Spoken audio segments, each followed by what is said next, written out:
तो जो प्रसंग चल रहा है कि इस समय में जो पार हो गए, झंझट मिट गया सदा का। ये समझ लो आपको कैद से छुटवाना है, जेल से।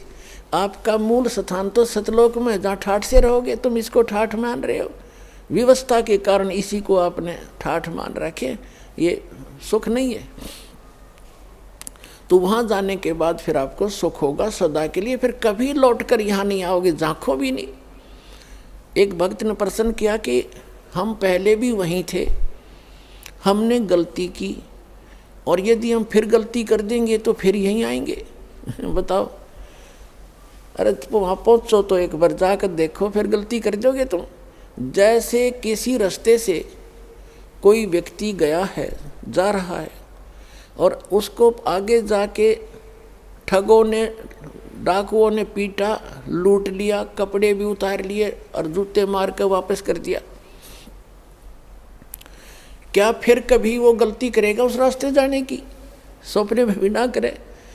तो इस काल ने हमारे लत्ते तार लिए, हमारी सारी पूंजी नाश करवा दी। तो फिर दोबारा यहाँ के हम परिचित हो गए, यहाँ के क्या सुख है। तो इधर तो देखें भी को ना, आन की तो बात दूर है। वहाँ गलती होली छो होली, बागे गलती कौन करेगा, ऐसे नालायक कौन है। तो पुण्यात्माओं, अब ऐसे ऐसे अज्ञान से भरे हैं भक्त। एक को मैंने कम से कम 1.5 घंटा ज्ञान सुनाया। पहले की बात है, शुरू में जब स्टार्ट किया ये अनमोल वचन, वो सुनता रहा, कहने लगा, भाई ऐसे है भगत जी, बात तेरी लागे सच्ची, पर आज तक मैंने कभी सुनी नहीं किसी से। सतलोक में ऐसा है, सुख है, और मैं हूँ पक्का धुन का, और मैं नाम लो नहीं। जब शुरुआत सी करी थी हमने, मैंने कहा अभी क्यों नहीं ले, जब ज्ञान सच्चा आपने मान लिया। कि इसलिए ना लूँ कि आज तक किसी ने पहले बताया नहीं, और मैं हूँ पक्का, जिस काम का लगा करूँ मैं अधूरा नहीं छोड़ता। और कहीं मैं सच्ची भक्ति कर वहाँ पहुँच जाऊँ, मैंने कोई भी ना पावड़े, वहाँ पर मुझे कोई ना मिले, मेरा जी नहीं लग गए, मैं ना जाऊँ वहाँ पर। फिर मैंने उसको कहा भी यहाँ तू क्या पाएगा, फिर कल न गधा बन गया, कुत्ता बन गया, तो यहाँ के टिंडे लेगा। ने बोला कोई बात नहीं, यहाँ घूमते फिरते दिखे जाएंगे, दिल लगा रहेगा। तो हमारी बुद्धि इतनी स्लिप होगी और हम इतने इस गंदे लोक में इतने रच गए। और सच उसकी बात कुछ दम भी था कि आज तक किसी ने बताया नहीं, कोई ऐसा स्थान भी है। स्वर्ग तक तो हमने सुना, स्वर्ग में जाते हैं फिर वापस आ जाते हैं, ये भी खूब पता है हमने भी, जैसे जितने जिसके पुण्य होंगे इतने रहेंगे। तो पुण्यात्माओं, हम इतने गिरावट में आ गए अज्ञानता के कारण। तो अब इस सतर से, और आपको वहाँ सतलोक के सतर के लेवल का बनाना, ये परमात्मा के ये शक्ति रूपी क्रेन आपकी बुद्धि ने उठा रही है, ये जीव की सतर से नहीं उठ सकती। ऐसा ज्ञान दे दिया परमात्मा ने, ऐसी भक्ति दे दी, ऐसे सुख देगा आपको जो कभी सोचे ना देखे ना सुने। आपने सुने होंगे लेकिन आपने महसूस कभी नहीं हुए, आपको प्राप्त कभी नहीं हुए। आपके घर में सुख देगा, आपकी रक्षा करेंगे परमात्मा नु, आपको दिखा देंगे कि आज 10 क्षण में ना होता था तेरे साथ ये घटना घटनी थी।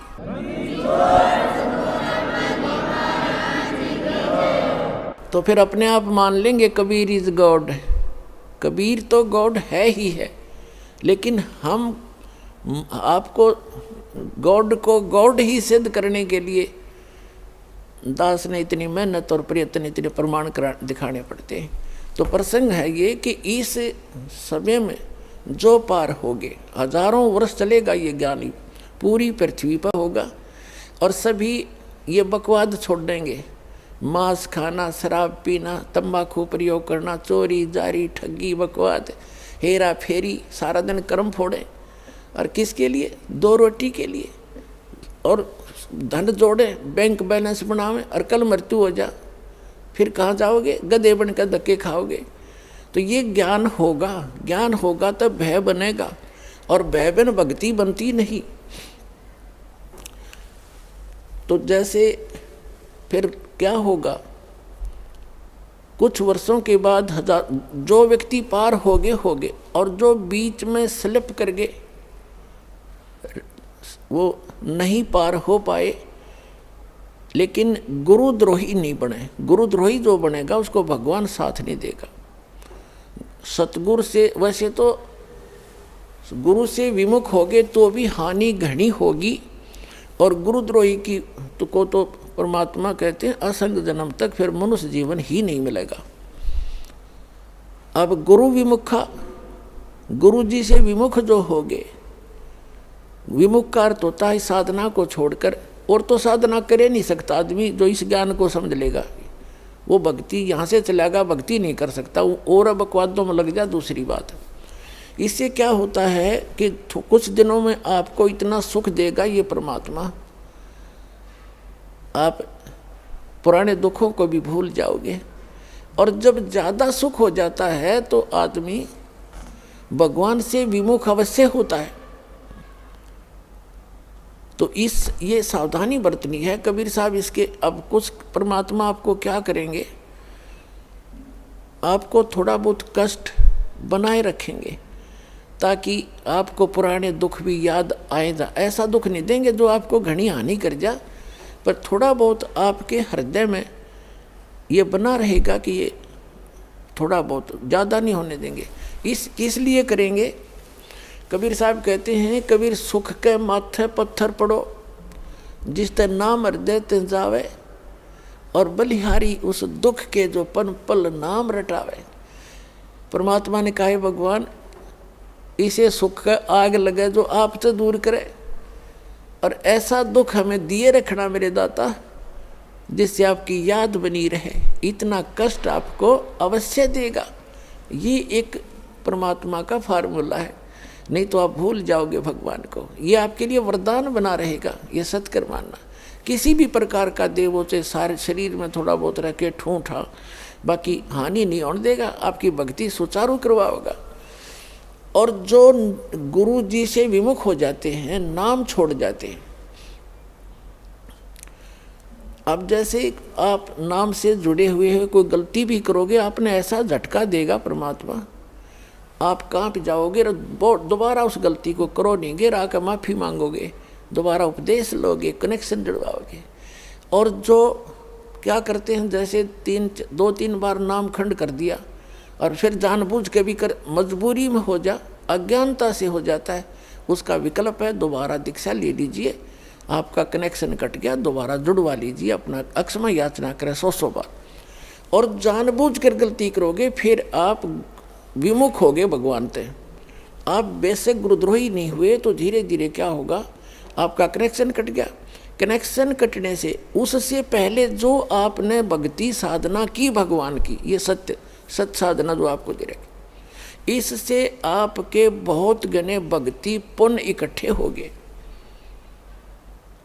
और आपने नाम भी त्याग दिया, यहाँ आना भी बंद कर दिया, और घर पे भी आप रहने लगे। कभी मंत्र करोगे, कुछ दिन तो करोगे लगातार, लेकिन फिर काल नहीं करने देगा और बकवादों में बढ़ जाओगे, और फिर भी आप सुखी होगे। क्यों होगे सुखी? क्योंकि आपने जितनी बैटरी चार्ज कर ली 1 वर्ष 2 वर्ष 4 वर्ष यहाँ रह करके इस सत भक्ति से, तो वो तो आपके साथ है। लेकिन भविष्य में आपका चार्जर ठीक नहीं रहा तो एक दिन वो पिछले पुण्य समाप्त होंगे और कैर फिर शुरू होंगे। अब जैसे कई भक्त अब तो खैर नहीं जाएंगे, अब तो ज्ञान हो गया, बुद्धिमान हो गए। शुरू में हमारे साथ बड़ी समस्याएं रही। कोई शुरू में आए, उनको इतना सुख दिया, 1-2 वर्ष रहे, फिर छोड़ छाट गए। कोई लोक लाज में आके, कोई वैसे बकवादों में। तो वो क्या कहा करते कि हमने नाम भी छोड़ दिया, हम तो फिर भी सुखी हैं, क्या रखा है उसमें। अब उनकी ऐसी ब्रांड मैटी हो रही है, दुर्गति, अब दोबारा आने लग रहे हैं, वह पूंजी खत्म होगी। तो कहने का भाव ये है कि जैसे वो ये कहते हैं कि हमें कोई दुख नहीं अब, और तुम भक्ति कर रहे हो तो भी क्यों आप महसूस करोगे कि इसने नाम भी छोड़ दिया, और यूँ कह मुझे कोई दुख नहीं, सारे ठाठ से दिखे इसका। और आप फिर भी ये कहते हो कि मुझे थोड़ी बहुत कोई शरीर में गड़बड़ सी है या कोई और छोटी मोटी लॉस, और वो छोटा मोटा जो लॉस होगा पुण्यात्माओं, लाखों का हजारों में टालेगा भगवान आपका। आपने वो भी गणा दिखेगा फिर बिना ज्ञान के। तो उसके लिए एक प्रमाण है, जैसे कोई बच्चा विद्यालय में पढ़ रहा है और वो ठीक से पढ़ाई करके नहीं आता है, तो अध्यापक उसको खुरकाता है, धमकाता है, एक आधा थप्पड़ भी लगा देता है, और उसको उसके भविष्य को उज्जवल बनाने के लिए, उसको ठीक लाइन पर रखने के लिए। और एक बच्चा विद्यालय त्याग गया और वो सारा दिन गधा पर बारी लेता फिर, घूमता फिर, गधों की सवारी कर रहा है, कभी वृक्षों पर चढ़ रहा है, बनी में घूम रहा है, तो उस बच्चे ने, वो बच्चा क्या कहता है कि अब मुझे अध्यापक कुछ नहीं कहता, देखो मैं तो ठाठ से अपना मनमर्जी कर रहा हूँ। तो वो उस टीचर के क्राइटेरिया से बाहर हो गया, वो उसका नाम कट गया, वो अपने कर्म फोड़ रहा है। और जो बच्चा विद्यालय में पढ़ रहा है वो उसको इसलिए खुरकाया धमकाया जाता है कि उसका भविष्य बन जाए और वो सफल होगा। वो फिर आगे चल के जो नाम त्याग गया, नाम जिसका कट गया यानी विद्यालय से, आगे चल के वो मजदूरी करेगा और वो एक अच्छा अफसर बन के या कोई अच्छा बिजनेसमैन बन करके सुख पाएगा। तो इस प्रकार जो परमात्मा के ट्रीटमेंट में है, आप स्टूडेंट रहोगे जब तक परमात्मा के, आपको गलती करोगे झटके भी देगा, छोटा मोटा आपको खुरकावा धमकावेगा किसी भी कारण से, आपको सुचारू रखने के लिए। और जो चले गए नाम कटवा के, उनको आगे पता लगेगा वो किसी बैरिस्टर बनेंगे। अब जैसे ये दास जूनियर इंजीनियर सिविल की सर्विस किया करता था हरियाणा गवर्नमेंट में, उस समय हमारा भी एक नहर का काम चल रहा था, एक रोड का काम चल रहा था साथ साथ। तो वहाँ जो रोड के ऊपर मिट्टी डाल रहा था और वहीं एक एक्सीडेंट आ गया उस B&R का, और अब वहाँ देख कर सारा उनके काम को चेक करके चला गया। उसके जाने के बाद वो व्यक्ति जो वहाँ मजदूरी कर रहा था वो कह रहा है कि ये मेरा सहपाठी था एक्सीडेंट, ये मेरा क्लास फेलो था 8वीं तक, मैं पढ़ा नहीं, ये इंजीनियरिंग कर गया। आज देखो मैंने अपने कर्म फोड़ दिए, मेरे बच्चे तो यहाँ मिट्टी में लेटे हुए हैं वृक्ष के नीचे और ये आज गाड़ी में घूम रहा है। अब परमात्मा कहते हैं जो भगवान से दूर हो गए और इस परमात्मा के विद्यालय में नहीं रहे, वो बाद में न्यो रोया करेंगे जैसे वो रो रहा था। तो कबीर साहब कहते हैं अच्छे दिन पाछे गए और गुरु से किया ना हेत, अब पछतावा क्या करे, बिरा चिड़िया चुग्गी खेत।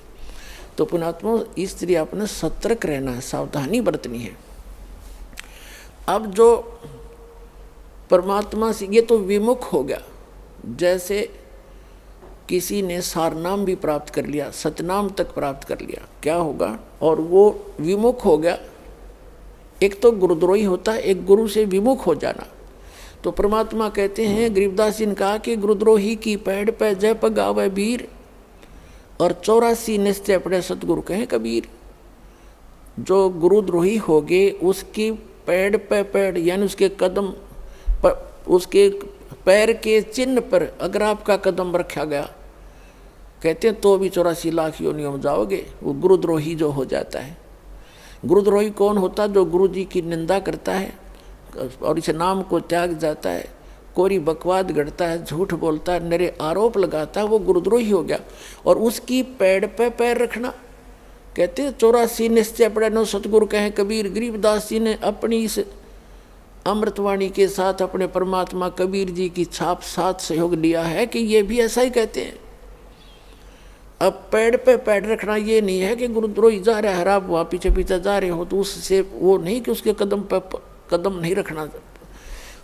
अगर जैसे घर का कोई सदस्य हो जाए गुरुद्रोही, उसकी गुरुजी के बारे में जो वो बकवास करता है या भगवान के बारे में, उसकी हाँ में हाँ नहीं मिलावे, उसकी बात को हृदय से भी नहीं मानना कि सच्ची कह रही है, उसने सोचे बकवास करता है और करता रहेगा। उसके कहे अनुसार अपने हृदय में जरा भी कमजोरी नहीं आने दे, तो साथ रहकर भी वो उसने कदम से कदम नहीं मिलाया, उसकी पैड़ पे पैड़ नहीं रखी।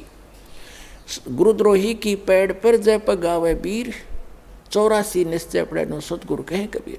ये इस तरह पैड़ होता है, इन्होंने किसी कदम पर कदम रखेगा उससे चिंतित हो जाओ तुम, ऐसा नहीं। फिर गुरु विमुखा, सतगुरु विमुखा युग युग रोए, ओहे मानुष जन्म पाके खोए। जो गुरु जी से विमुख हो गए कहते हैं वो युग युग रोए और मनुष्य जीवन पाके खोए। अब जैसे जो सतगुरु विमुख हो गए युग युग कैसे रोएगा। अब जैसे प्रथम मंत्र आपको दिया, इसकी आप 108 मंत्र की माला डेली फेरते हो, ज़्यादा बेस से कर लेते हो, क्योंकि यदि करने का है काम। फिर सतनाम का आपको कितनी कीमत बता रखी है। सतनाम पालड़े रंगोरी हो, 14 लोग चढ़ावे राम रंगोरी हो, 3 लोग पास रंगोरी हो, तो ना तुला तुला राम रंगोरी हो। तो जिसने तीनों नाम प्राप्त कर लिए अब वो कितना भक्ति का धनी हो गया। और किसी कारण से सतगुरु विमुख हो गया, विमुख होगा वही पार नहीं होगा, नहीं तो पार हो गया आप सभी। तो विमुख हो गया तो क्या होगा उसके साथ, वो काल की जकड़ में पुनः आ गया वो। फिर अब उस काल उसको कैसे खिला खिला के मारेगा। अब जैसे आपने प्रथम मंत्र का जाप खूब कर रखा है, श्री गणेश जी का, श्री ब्रह्मा सावित्री जी का, श्री विष्णु और लक्ष्मी जी का, और श्री पार्वती और महादेव जी का, और दुर्गा जी का, ये मंत्र आपने खूब कर रखे। और पहला और लास्ट जो मंत्र इन मंत्रों में है वो परमात्मा का मंत्र है। इसके लिए उसमें इसलिए जोड़ा गया है कि जैसे कई बार क्या होता है कि प्रथम मंत्र आप ले जाते हो, कुछ घर का माहौल ऐसा होता है, कुछ विश्वास दृढ़ नहीं होता है, तो ये इतना अनमोल मंत्र है, इस मंत्र का आपने एक भी जाप कर लिया तो भी आपको मानुष जीवन मिलेगा। ये सत्कर मान लिया, मृत्यु होगी घर छोड़ गए, यानी इस नाम के लेने से, और विश्वास दृढ़ हुआ नहीं, मंत्र जरूर कर लिया, क्योंकि नाम लेगा यहाँ रहेगा 1-2 दिन तो ठीक से, घंटे 2 घंटे तो मंत्र वो करता ही है। और फिर घर जाकर क्या होता है, कोई न कोई अविश्वास पैदा कर देता है, कोई रिश्तेदार आकर उसको ऊपर के में वार कर दे देगा, वो हमारा नाम खंड हो गया, उससे कुछ होना ही नहीं था, तो उसको ऐसे हानि हो जाती है, उसकी मृत्यु हो जाती है। तो मृत्यु भी होगी तो भी मानव शरीर मिलेगा और फिर अच्छे घर में जन्म देगा, क्योंकि सभी आत्मा उस परमात्मा की है।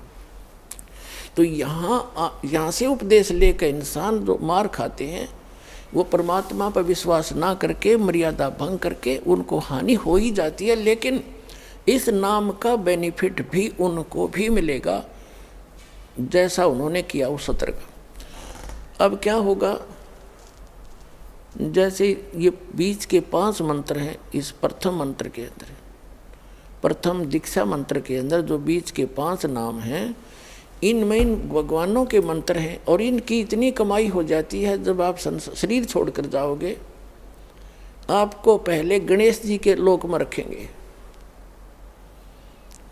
और वहाँ आपके अंदर बहुत सी सिद्धियाँ होंगी, आप वहाँ गण बन जाओगे, और गणेश गणों का ईश उनका स्वामी है। वहाँ बहुत ठाठ होंगे आपके बहुत से, वहाँ अपनी पूंजी को वहाँ नष्ट करोगे। उस प्रथम मंत्र गणेश वाले मंत्र, गणेश जी वाले मंत्र की कमाई को वहाँ नाश करोगे। वहाँ जब पल्ला खत्म हो लेगा, आपकी पूंजी माइनस हो जाएगी, उसके बाद आपको ब्रह्मा और सावित्री के लोक में प्रथम मंत्र की पुण्य कमाई के साथ वहाँ भेजा जाएगा। वहाँ जाकर नैश्रित आपका ऐसे ही देव घर में जन्म होगा, फिर आप वहाँ कर्म पूरे करोगे, अपने ठाठ वहाँ भोगोगे। वहाँ भी रेस्टोरेंट है और आपकी कमाई के कुछ चार्ज लेते हैं ये सब। वहाँ जब आपकी पुण्य समाप्त हो जाएगी, वहाँ से फिर विष्णु जी के लोक में भेजा जाएगा, और फिर वहाँ से जब आपके पुण्य समाप्त होंगे फिर आप शिव जी के लोक में भेजे जाओगे। जब आपके वहाँ पुण्य समाप्त हो जाएंगे ये भक्ति के, फिर आप दुर्गा जी के लोक में भेजे जाओगे। वहाँ जब समाप्त हो जाएंगे, जिसने प्रथम मंत्र का रखा है, सतनाम भी ले रखा है, तो उसके बाद क्या होगा, सतनाम के प्रथम मंत्र जो ब्रह्म का मंत्र है, फिर आप ब्रह्म लोक में जाओगे, और वहाँ इनसे ज़्यादा सुख है या बकवाद ज़्यादा है। वो एक अच्छा रेस्टोरेंट है। इन अन्य जैसे एक तो हिसार और रोहतक में रेस्टोरेंट हो, एक दिल्ली में वो कैसटार बोल रहे हैं वो हो, तो उसका खर्चा भी ज़्यादा, उसमें बकवाद भी ज़्यादा, उसमें सुविधा भी ज़्यादा, लेकिन उसका खर्चा भी अधिक ही होता है, उसका चार्ज भी अधिक होता है। तो ब्रह्मलोक में वही जा सकता है जिसके पास ही प्रथम मंत्र ओम नाम का जाप की श्रद्धा से भक्ति की हुई हो, तो फिर वो रहेगा ब्रह्मलोक में।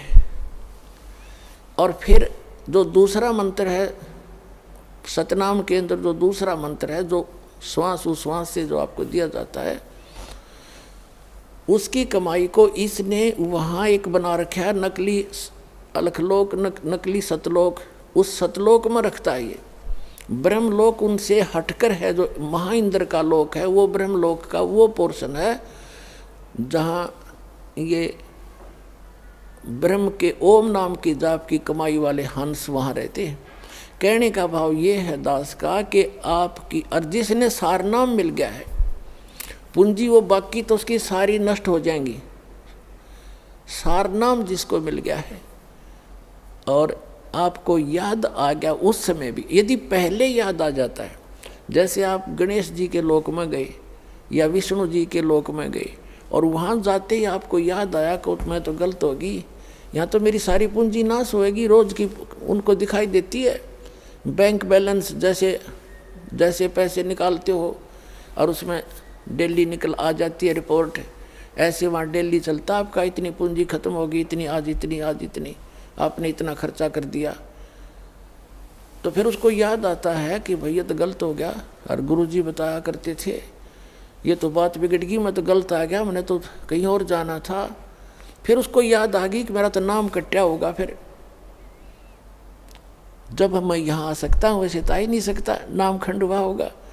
तो यहाँ कहते हैं शिव मंडल ब्रह्मापुरी चाहे विष्णु लोक में हो, हमरे गुण भूले नहीं तो आन छुटाऊँ। तो यदि वहाँ भी आपका ये बात याद आ गई कि मैं तो गलत आ गया, भगवान कोई गलती बनी होगी मेरे ते, वो गलती ऐसी बनती है जो स्वयं को मालूम ना हो और गुरुद्रोही ना हो, वैसे गफलत करके हट जाता है आदमी दूर, तो वो गुरुद्रोही नहीं होता, उसकी फिर वहाँ भी अर्जी स्वीकार होती है।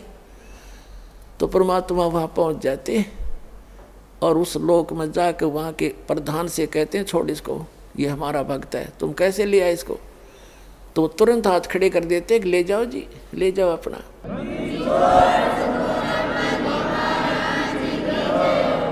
लेकिन उस नालायक ने काम कितना बिगाड़ लिया, अब उसको कहाँ रखेंगे भगवान। इस एक ब्रह्मांड, प्रत्येक ब्रह्मांड के अंदर मालिक ने अपना एक राजदूत भवन जैसे होता है ना, प्रत्येक कंट्री का, प्रत्येक कंट्री में, प्रत्येक देश का, प्रत्येक देश में, ऐसे मालिक ने ऐसा गुप्त स्थान बना रखा है वहाँ पर। और वो इनका भी समझ में नहीं वो है क्या चीज़, तो वहाँ ले जाकर स्टॉक रख देते हैं बीज रूप में, बोरी की बोरी भरी धरी है वहाँ पर। अब वो जो इस कलयुग के अंदर रह गए हुए और फिर उनका, क्योंकि काफ़ी दिन के बाद पहले तो यहीं ठाठ दिखेंगे, उसमें फिर मृत्यु होगी, इतना बहुत देर हो चुकी होगी और ये भक्ति युग समाप्त हो चुका होगा, कलयुग का अंतिम चरण प्रारंभ हो चुका होता है। तो अगर उससे पहले याद आ जाती, दोबारा जन्म देते हैं परमात्मा, यहीं पटक देते हैं फटाफट और शुरुआत कर देते। और जो बाहर रह जाते हैं उनमें वो फिर क्या होता है, वहाँ स्टॉक रखा भगवान ने। और अब जो वो 4 युग तक उन वहीं बंद रहेंगे, उनको मालिक एक आध को बेसिक जैसे कुछ एक को कलयुग में भेज देता है, फिर उनको शुरुआत हो जाती है धीरे धीरे, फिर उनकी संतानें बढ़ती हैं, उन भक्ति बीजों के घर पर ही परमात्मा उन स्टॉक को अब भेजेगा आपके घर, जो किसी युग में, सतयुग में उन्होंने भक्ति की थी। तो इतना समय और लेट हो गए वह, और अब शुरू होगा, अब फिर भी गलती खा सकते हैं ऐसे नालायक। तो कहने का भाव आपको सतर्क करना चाहता है दास कि असंख्य युगों के बाद ये दाव लगा है। गरीबदास जी कहते हैं ये संसार समझदा नहीं, कहंदा श्याम दोपहरे नो, गरीबदास ये वक्त जाते रोगे इस पैरे नो।